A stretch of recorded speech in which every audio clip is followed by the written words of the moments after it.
Magandang araw na muli mga boss, start ko itong makina. Kung mapapansin nyo, sa unang start ko, maganda pa yung minor niyan. Pero maya maya lang mga boss, manginginig na itong makina o magkakaroon siya ng vibration. Nagsimula lang daw mangyari yan mula nang mag-overheat itong makina niya. Pakinggan nyo mga boss, ang lakas ng palya niya.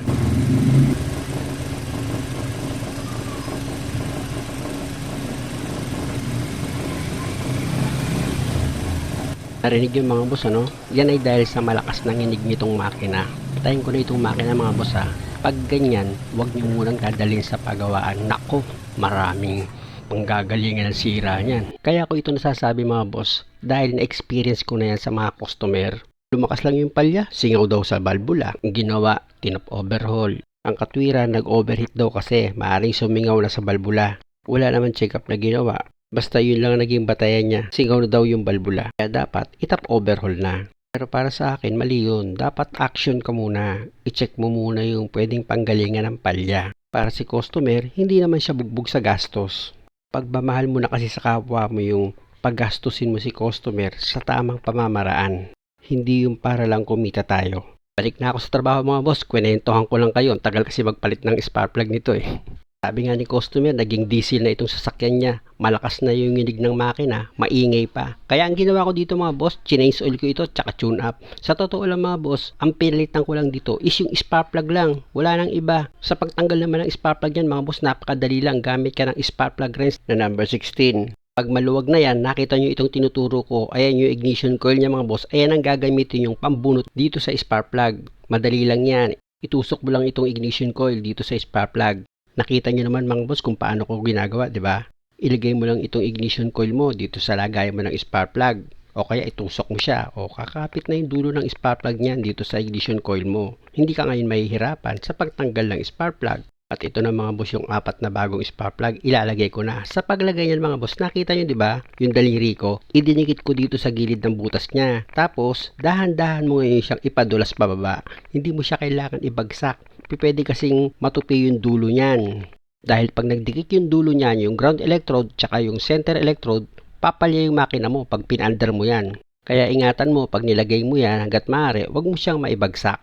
At dahil na ilagay ko na tong spark plug mga boss, gagamit ako ngayon dyan ng spark plug wrench ko. Hihigpitan ko muna yan, imamanual ko muna sa paghigpit. At pag okay na, tsaka ako ngayon siya ipapainal.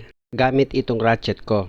At sa paghigpit naman ng spark plug mga boss, huwag naman sobra-sobra sa paghigpit. Yung tama lang. Total sasagad naman yung thread niyan kapag hinigpitan mo At pag okay na, nahigpitan mo na. O ilagay mo na itong 4 na ignition coil niya mga boss. Unahin mo muna yung 3 na mayroon siyang socket wire.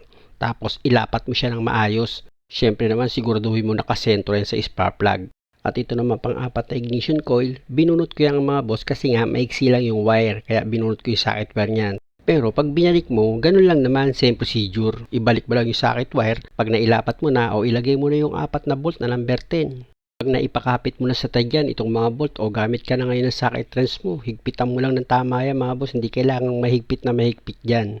Yung tamang higpit lang. Sapat na yon mga boss. At pag okay na yung pagkakahigpit mo dito sa 4 na bolt, sunod ko namang ilagay itong air filter housing niya mga boss. Kita nyo yung air filter housing mga boss Pinunasan ko na rin yan. Pag nailapat nyo na itong air filter housing niya, ilagay mo na ngayon yung 2 bolt na number 10. Sa 2 gilid yan mga boss Pinakita ko naman yan sa inyo kanina sa camera, diba? Inilapit ko kung saan siya nakapwesto. Ganon din yan, same procedure. Doon mo rin siya ibabalik sa dati yung pwesto. Pagdating naman sa bolt, kahit magkabaligtad yan, walang problema. Pag mahigpit na yung mga bolt, o dito ka naman sa air filter. Pag nailagay mo na yung air filter, pwede mo na ngayon i-start itong makina. O diba, hindi na maingay yung makina, tapos di na rin nanginginig, wala na rin siyang palya. Nakita nyo naman, spark plug lang ang pinalitan ko.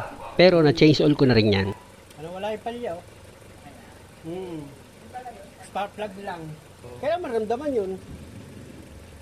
Nung pagkatapos nung na-overheat, wala nga siyang diesel, sadya iba rin yung tunog sa labas. Malakas talaga yung vibration niya. Pero kanina naramdaman ko pag start ko, ang lakas ng palya. Nanginginig yung makina. Pag gano'n, spark plug lang yun.